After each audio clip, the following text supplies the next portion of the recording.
Selamat datang di animasi Donghua Spoiler. Om dan Tante, jangan lupa seruput kopinya, kencangkan sabuk pengaman, mari kita mulai. Pada awal episode diceritakan, Xiaoyan meminta pil dan cincin kepada Yutuan dan Senju. Setelah itu, Xiaoyan mengetahui rahasia dari Jushi. Kemudian, Xiaoyan mengambil 2 esensi darah dari Yuking dan Taiking. Tak lama kemudian, muncul sebuah menara pembantaian. Lalu, Xiaoyan pun memasukinya. Saat di sana, Xiaoyan bertarung melawan monster iblis yang ganas, lalu mendapatkan sumber energi. Dan scene pun berganti. Energi murni itu meningkatkan kekuatannya, tetapi karena Xiaoyan yang baru saja menembus Dewa Bintang 9, kecepatan peningkatannya tidak terlalu cepat. Untuk menyelesaikan masalah ini adalah dengan bertarung dan dengan panik mengonsumsi sumber energi untuk mendapatkan kecepatan peningkatan yang lebih cepat. Dengan ini Xiaoyan pun kembali bergerak. Meskipun kabut abu-abu di sekitarnya menghalangi penglihatannya, tetapi untuk Xiaoyan yang memiliki kekuatan jiwa di ranah domain, dia dapat bergerak secara leluasa. Kini, sosok Xiaoyan seperti lesatan angin dan dia bergegas ke kabut abu-abu. Dia melawan beberapa monster yang dia temui. Namun, tidak ada dari monster itu yang bisa mempersulitinya. Kemudian, setelah membunuh lebih dari selusin monster, lingkungannya berangsur-angsur menjadi kosong. Tampaknya, sebagian monster telah terbunuh. Namun, ketika Xiaoyan menghilangkan kekuatan jiwanya, ia menemukan bahwa masih ada 2 aura yang tersisa. Kedua aura ini sangat jelas, dan itu bukan berasal dari monster, tetapi orang kuat yang tersedot ke dalam menara pembantaian. Pada saat ini, Xiaoyan sangat dekat dengan salah satu aura itu. Dari kejauhan, dia melihat sosok yang berdiri di kabut abu-abu. Matanya merah sangat mencolok, dan tentu saja ketika pihak lain memandang Xiaoyan, ia juga melihat mata Xiaoyan yang memancarkan cahaya merah. Pada saat berikutnya, sosok mereka tersapu pada saat yang sama dan bergegas menuju satu sama lain. Suara dentuman pun terdengar. Orang itu memegang pedang panjang sepanjang 8 kaki dan meledak bersama dengan penguasa berat Xiaoyan hingga bunga api tiba-tiba bertebaran. Tetapi di bawah tabrakan ini, sosok Xiaoyan melesat ke belakang karena ternyata orang itu adalah di ranah keabadian, sehingga Xiaoyan sama sekali tidak memiliki kekuatan untuk bersaing dengannya. Kultivator di ranah dewa. Sulit dipercaya bahwa dia bisa bertahan sampai sekarang dengan kekuatan dewanya, gumam pria yang memegang pedang dan memandang Xiaoyan. Ini hanyalah keberuntungan, ucap Xiaoyan. Sungguh? Maka keberuntunganmu akan berakhir di sini, ucap pria itu dengan mata dingin. Lalu, setelah pria itu berbicara, pedang di tangannya melonjak dengan energi pedang. Kekuatan keabadian beredar di pedangnya. Dan saat berikutnya, ketika dia mengangkat tangannya, sebuah bayangan pedang terbentuk di langit. Ternyata sangat sulit untuk menghadapi keabadian. Baiklah, aku tidak akan memaksakan diriku, gumam Xiaoyan. Kini, Xiaoyan melihat kinerja pedang bersiul ke arahnya, dan jika dia tidak bergerak, dia pasti akan terpotong oleh serangan itu. Kemudian, Xiaoyan pun mengangkat tangannya, lalu melambaikannya dengan tidak ada gejolak energi yang dipancarkan. Tiba-tiba, cahaya pedang pun melesat ke tubuh Xiaoyan. Ia diselimuti oleh cahaya pedang, lalu ledakan pun terjadi. Melihat ini, pria itu pun berbalik dan hendak pergi. Namun, ia sepertinya tahu bahwa selain Xiaoyan ada orang lain yang tiba-tiba muncul di dekatnya. Lalu, ketika dia berbalik, ia menemukan sosok yang berdiri di belakangnya. Sayap emas hitam pun berkibar, dan dia menatapnya sambil tersenyum. Jangan terlalu percaya diri, ucap sosok itu. Ternyata, sosok itu adalah Xiaoyan yang bergabung dengan avatar Yuan Shen. Pupil mata pria yang menggunakan pedang itu tiba-tiba menyusut, dan di matanya sebuah tinju yang sangat kuat mendekat dengan sangat cepat. Suara teredam pun terdengar, namun pedang sepanjang 8 kaki di tangan pria itu tampaknya memiliki kesadaran sendiri. Ini karena pada serangan kritis, pedang itu mengambil inisiatif untuk bergerak dan memblokir pukulan dari Xiaoyan. Akan tetapi, pedang itu masih tidak bisa menahan pukulan Xiaoyan. Pria itu pun meludahkan seteguk darah, dan ketika pedangnya disapu kembali ke tangannya, suara retakan terdengar. Lalu, pedang itu patah di detik berikutnya. Pria itu pun sangat terkejut dan tangannya gemetar, entah itu karena syok, takut, ataupun marah ketika pedangnya dipatahkan oleh Xiaoyan. Wah, ternyata kamu mempunyai kekuatan tersembunyi. Tapi, kenapa kamu tidak memiliki kekuatan keabadian? Ucap pria itu sambil menatap Xiaoyan. Di sisi lain, Xiaoyan tidak menjawab pria itu. Sayap dewanya mengepak dan menyebabkan kecepatan tubuh Xiaoyan meningkat tajam. Lalu, api serta guntur di tubuhnya terjalin dengan penguasa berat di tangannya.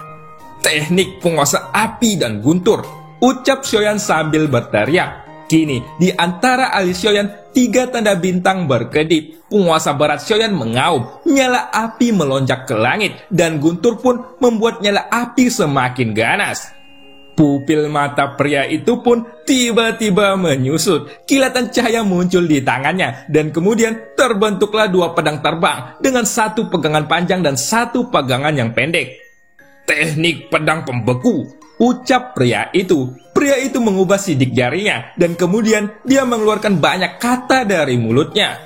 Kedua sinar pedang itu pun mengandung kekuatan keabadian dan energi es yang agung mengembun pada pedang. Lalu, itu menghadapi serangan Xiaoyan dengan keras. Untuk sesaat, udara dingin yang diubah oleh pedang pembeku itu berhasil menahan serangan Xiaoyan. Ledakan mengejutkan pun meletus, tetapi pada saat berikutnya kedua pedang itu meredup dan mereka langsung terpental ke belakang bersama dengan bayangan penguasa dari Xiaoyan. Perisai Xianwu, ucap pria itu. Pada saat ini, perisai perak raksasa menutupi pria itu. Namun segera, Xiaoyan mengayunkan penguasa baratnya dan menghantam perisai itu. Suara teredam pun kembali terdengar. Perisai raksasa pun bergetar. Ia tidak bisa mengerti kenapa Xiaoyan memiliki kekuatan yang begitu kuat. Wah, apakah itu adalah tubuh abadi yang legendaris? Gumam pria itu. Saat berikutnya, retakan itu menyebar dengan sangat cepat. Lalu, ledakan yang keras dari perisai raksasa itu pun langsung hancur. Dan Xiaoyan menghantam dada pria itu dengan penguasa beratnya. Pria itu pun tenggelam dan kemudian terpental sejauh ratusan kaki. Tapi, karena memiliki kekuatan keabadian, ia bisa pulih sepenuhnya sebelum dia menstabilkan tubuhnya.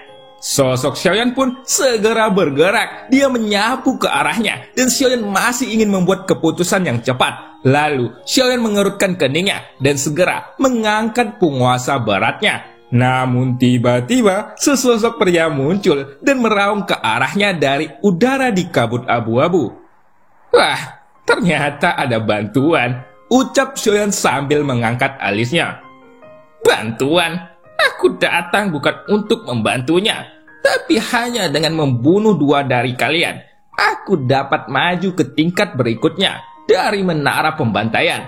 Jadi, aku di sini untuk membunuh kalian berdua, ucap sosok yang berada di sisi lain. Tanpa Xiaoyan duga, itu adalah langkah ketiga dari Kaisar Keabadian. Sepertinya, ia memiliki keyakinan mutlak pada kekuatannya sendiri, dan nada suaranya yang sangat arogan serta mendominasi. Apakah kamu mendengarnya? Dia ada di sini untuk membunuh kita. Apakah kamu ingin bergabung? Ucap Xiaoyan sambil menoleh untuk menatap langsung ke pria di sampingnya yang memegang pedang. Baiklah. Kalian berdua akan mati bersama agar tidak membuang waktu, ucap sosok yang berada di kejauhan. Kamu yang akan pergi terlebih dahulu, ucap Xiaoyan sambil tersenyum. Apa yang akan kalian berdua lakukan? Tapi karena kalian tidak ingin melakukan apa-apa, maka aku akan menyerang terlebih dahulu, ucap pria yang berada di ujung sambil menyebarkan niat membunuhnya. Pada saat ini, sosok itu semakin mendekat. Kemudian, sosok itu melakukan langkah pertamanya untuk menyerang Xiaoyan. Tampaknya, dia menyadari bahwa Xiaoyan tidak bisa merasakan kekuatan keabadian, dan dia pun memperlakukan Xiaoyan sebagai tumbal yang sempurna. Detik berikutnya, telapak kaki sosok itu melangkah maju, dan pada saat yang sama, ketika sosok itu melesat, lebih dari selusin cahaya merah di sebelahnya juga menyelimuti Xiaoyan dengan kekuatan yang mengerikan. Kali ini cahaya merah bersiul dan pedang tajam juga memotong dengan liar. Tapi Xiaoyan tidak memperdulikannya dan sosoknya malah dekat dengan pria itu dalam sekejap mata. Lalu, tanpa jeda, Xiaoyan pun melepaskan tinjunya. Segera, pupil mata pria itu pun tiba-tiba menyusut. Dan pada saat ini, krisis kematian menyelimuti pikirannya. Karena pukulan yang tampak biasa itu seperti kekuatan keabadian. Namun, pria itu tidak berani mengabaikannya. Armor berat muncul di lengannya. Dan ini juga sebuah pukulan. Tampaknya dia ingin menghadapi tinju Xiaoyan secara langsung. Detik berikutnya, kedua tinju itu pun bertabrakan. Ada cahaya merah terbang di sekitar Xiaoyan. Dan tampaknya itu menggores tubuh Xiaoyan. Tapi itu tidak menyebabkan kerusakan. Adapun tinju pria yang bertabrakan dengan Xiaoyan, bahkan jika itu ditutupi dengan armor berat, armor itu tetap saja runtuh. Dan bahkan, lengan langkah ketiga kaisar keabadian itu langsung memutar secara tidak teratur. Pada saat ini, tubuh pria itu melesat mundur dengan kecepatan ekstrim. Akan tetapi, Xiaoyan memiliki sayap dewa, bahkan lebih cepat darinya. Lalu, Xiaoyan pun kembali memukulnya. Kemudian, terlihat bahwa kecepatan reaksi pria itu pun juga sangat cepat. Tombak hitam langsung muncul di tangannya, dan sosoknya langsung menjadi stabil. Lalu, lengannya yang patah juga pulih dalam beberapa napas, dan kekuatan keabadiannya melonjak karena marah. Setelah itu, tombaknya bergetar hebat, dan itu berubah menjadi bayangan tombak yang menyelimuti Xiaoyan dengan luar biasa. Menghadapi serangan sengit dari sosok itu, Xiaoyan ternyata masih tidak menghindar. Guntur hitam menutupi tubuhnya, dan dia benar-benar membiarkan bayangan tombak itu menghunjam ke tubuhnya. Detik berikutnya, suara dentuman logam menyebar. Namun, kekuatan fisik kaisar keabadian di langkah ketiga begitu mendominasi.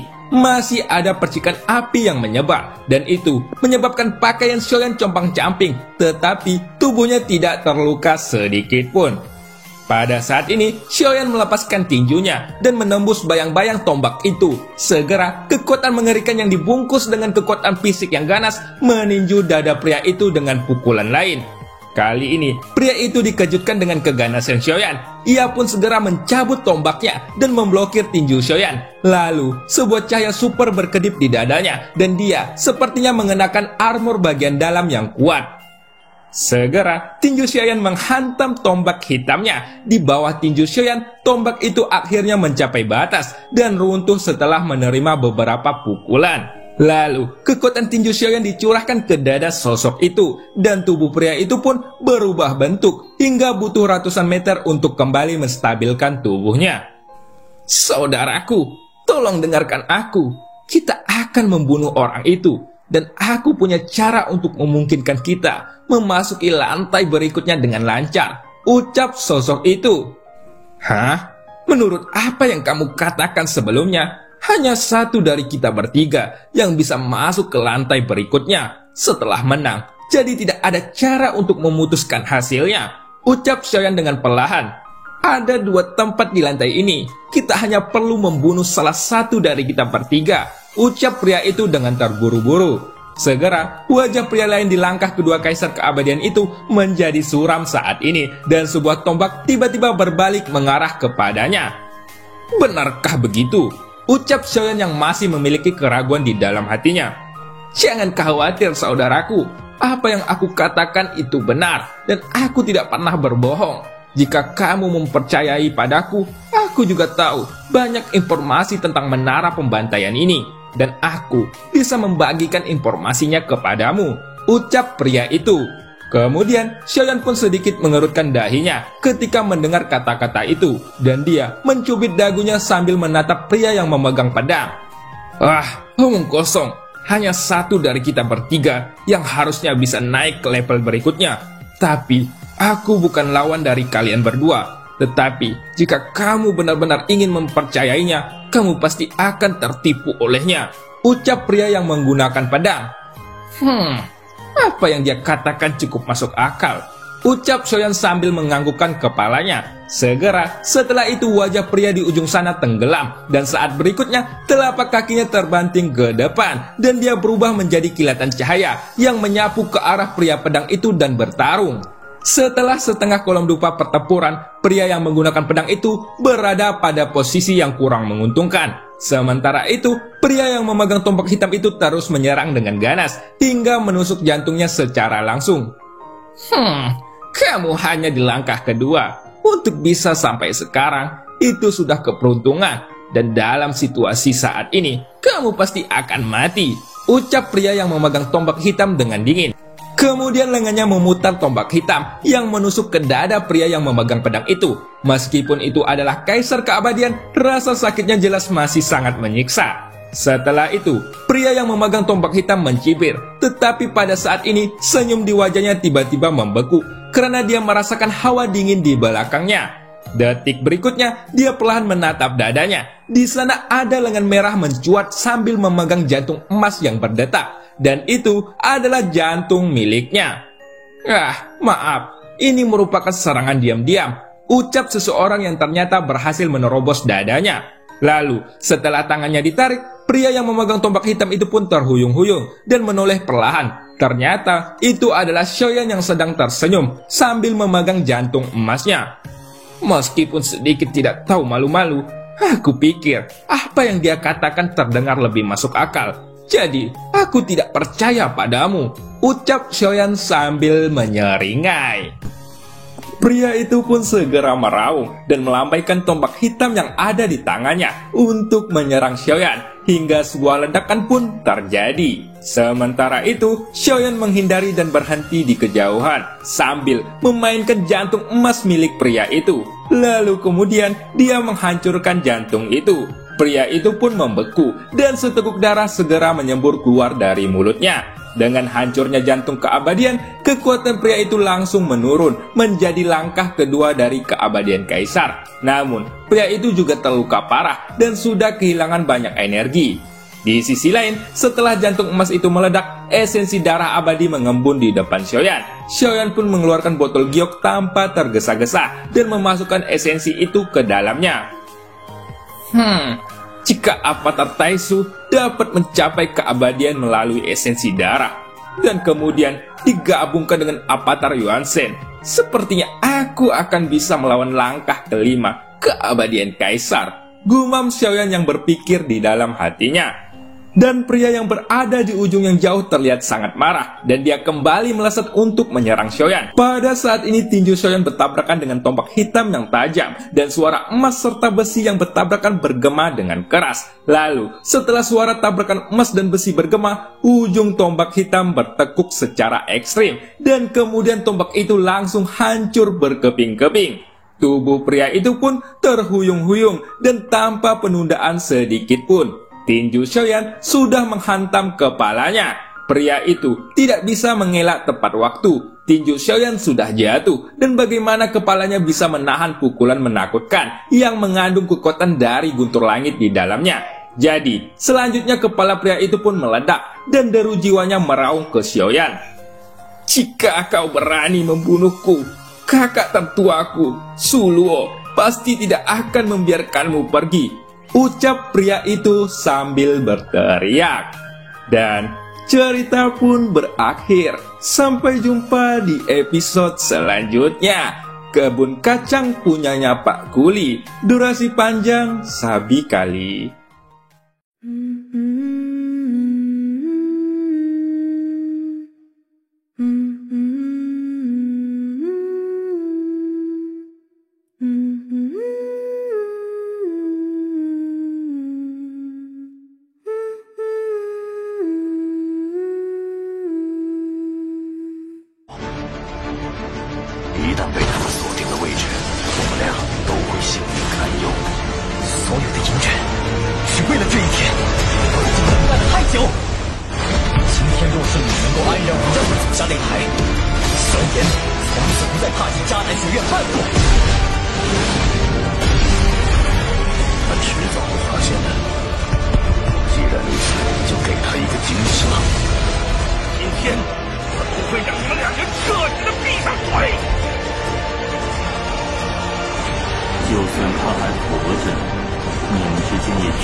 加玛帝国云岚宗，我萧炎回来了。